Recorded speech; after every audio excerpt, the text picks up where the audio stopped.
2001 میں جب پاکستان نے ساتھ دینے کا فیصلہ کیا تھا امریکہ کا 9/11 کے بعد، تو اس کے بعد یہ فنومنا یہاں پہ تخلیق کیا گیا تھا مسنگ پرسنز والا، کیونکہ اس سے پہلے ہمارے اسٹریٹجک ایسٹس سے وہ لوگ جن کو ہم نے جہاد کے نام پہ موٹیویٹ کیا تھا، ٹریننگ دی تھی، اور اس کے بعد ان کو لانچ کیا تھا روس کے خلاف کشمیر کے اندر مختلف محاذوں پہ.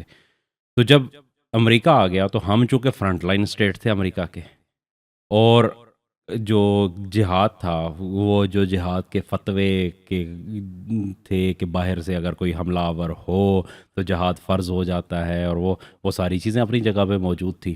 تو اب اسٹیٹ نے تو ایک یو ٹرن لے لیا، لیکن جو اسٹیٹ کے ایسٹس تھے انہیں یہ بات سمجھ نہیں آ رہی تھی کہ بھائی جو فتویٰ روس کے خلاف ویلڈ تھا وہ امریکہ کے خلاف آ کے جو ہے نا ویلڈ کیسے نہیں رہا.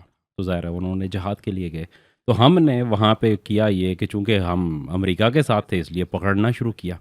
اب یہ کام اوپنلی کر نہیں سکتے تھے قانون، اور اس کے اندر بھی ہم جھوٹ بول رہے تھے کہ ہمارا تو کوئی نہیں ہے، ہم تو صرف انٹیلیجنس سپورٹ دے رہے ہیں اور جو لاجسٹک سپورٹ دے رہے ہیں، باقی تو ہمارا کسی قسم کا کوئی تعلق جو ہے وہ امریکہ کی جو وار آن ٹیرر تھی اس کے ساتھ کسی قسم کا کوئی تعلق نہیں ہے. تو پھر ہم کر کیا سکتے تھے؟ قانونی طور پہ کچھ نہیں کر سکتے تھے، اس لیے غیر قانونی طور پہ یہ مسنگ پرسنز والا پوری ایک پالیسی تخلیق کی گئی اس وقت. اس میں کون کون لوگ انوالو تھے میرے خیال میں اب بہت پرانی بات ہو گئی ہے اور سب لوگوں کو پتہ ہی ہے. انٹیلیجنس ایجنسیز شامل تھی، اس وقت کی حکومت شامل تھی، پرویز مشرف نے خود اس پالیسی کی منظوری دی تھی اور اس نے بڑا کھل کے اپنی کتاب میں بھی اس کا ذکر کیا. لوگوں کو اٹھایا جاتا رہا اور پھر ان کو غائب کیا جاتا، پھر اس میں سے کچھ لوگوں کو مار دیے گئے، کچھ کو بعد میں چھوڑ دیا گیا، پھر اس سے ڈالر لے لیے گئے، کچھ ڈالر لے کے امریکہ کو دیے گئے. اس کی بھی ایک بڑی طویل فہرست ہے جس کے جتنا جہاں پہ ہو گیا، کچھ بگرام میں رہے، کچھ لیکن وہ خیر ایک چلتا رہا. اس کے بعد سے یہ ہوا کہ یہ آسان سا ایک حل مل گیا، وہ پولیس کو بھی مل گیا، وہ انٹیلیجنس ایجنسیز کو بھی مل گیا کہ بھائی جس بندے کے خلاف ہیں وہ سمجھتے ہیں، کسی کے ذہن میں آئی کہ فاروق سلطان صاحب بیٹھے ہوئے ہیں، انہیں لگے کہ مہتاب عزیز جو ہے نا یہ غلط بات کر رہا ہے، یہ کوئی ریڈ لائن کراس کر رہا ہے. تو اب کس کو پڑی ہے کہ وہ لمبی چوڑی جناب اس کی ایک پوری پروفائلنگ کرے، اس کے ثبوت جمع کرے، اس کے اوپر ایک FIR جمع کروائے، اس کے بعد کورٹ میں کیس پیش کرے اور کورٹ سے جو ہے نا اس قانونی رستہ لیں. کو ہاں گرفتار کیا جائے، اس کے بعد کورٹ سے سزا دلوائی جائے. تو آسان سا حل ہے کہ چک لو، اٹھا لیں، اٹھا کے غائب کر دیں، اس کے بعد آپ ڈینائی کر دیں، آپ ہم نے تو نہیں اٹھایا، پتہ نہیں کدھر گیا.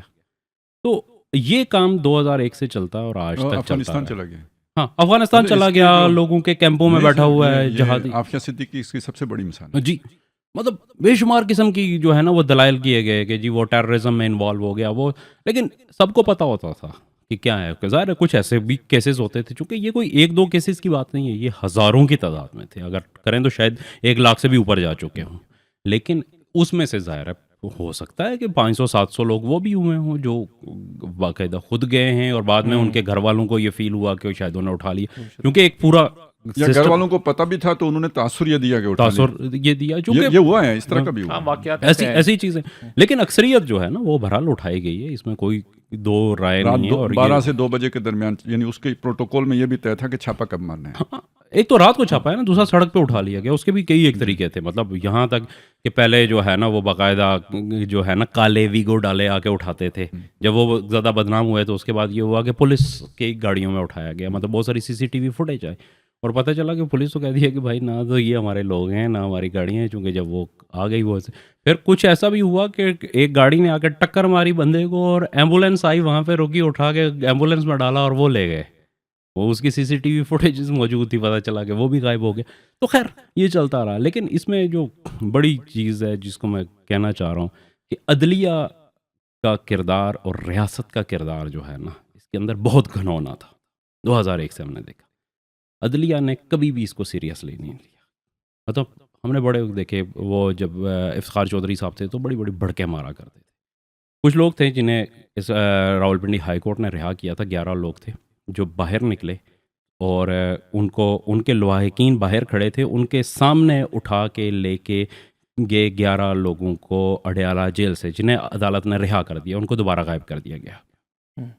اچھا اس کے بعد جناب اس کیس کو بڑا اٹھایا افتخار چودھری صاحب نے اور اینڈ پہ جا کے انہوں نے کہا کہ ٹھیک ہے وہ ہیں تو بس ختم ہو گیا، کچھ تو کیا کچھ تو ہو گیا، نہیں کچھ تو ہو گیا. پھر یہ آپ نے جو بات کہی کہ مطلب یہ ایک بیانیہ پورا چلایا جاتا رہا. میڈیا بھی ملوث ہے. میڈیا بھی ملوث تھا. میڈیا میں تو خیر ویسے ہی خبریں نہیں آتی اس کے اندر. لیکن سوشل میڈیا کو بنانا نا جی یہ جو یہ بنایا گیا نا کہ اندر سے خطرہ ہے اور پھر یہ جو ہے نا یہ سارا کچھ، یعنی ایک طرف تو وہ مجاہد تنظیمیں بھی تھیں کہ جو ہر تخریب کاری کی ذمہ داری قبول کر لیتی تھی. ہاں وہ بھی مطلب کریٹڈ تھی نا کہ جس کے ایک پریس ریلیز ہی آتی تھی یا ایک ای میل آتی اور تھی. دوسری طرف میڈیا باقاعدہ ایک بیانیہ جو ہے نا وہ عوام کے ذہنوں میں ٹھونس رہا تھا. بالکل اور اس میں یہ چیزیں ساری شامل تھیں کہ بھائی اٹھانا گویا جائز عمل ہے، جائز ہے، وہ تو ایسے ہی ہے، وہ کیا کریں. دیکھیں ادھر ہی بیٹھ کے ہم نے آج سے سال پہلے یہ بات کی تھی کہ یہ قتل کرنے جیسا جرم ہے. جیسے آپ نے کسی کی زندگی کی ساتیں چھین لی ہیں، وہ اس کی بقیہ زندگی کی، ایسے ہی اس کے درمیان سے اگر آپ نے کچھ لمحات چھین لیے ہیں تو یہ قتل کرنے جیسا جرم ہے. دوسرا خالد صاحب اس میں لیکن اس جرم میں شریک کون ہے اصل بات جی یہ تو بہت آپ نے اچھے صحیح جگہ سے اٹھایا.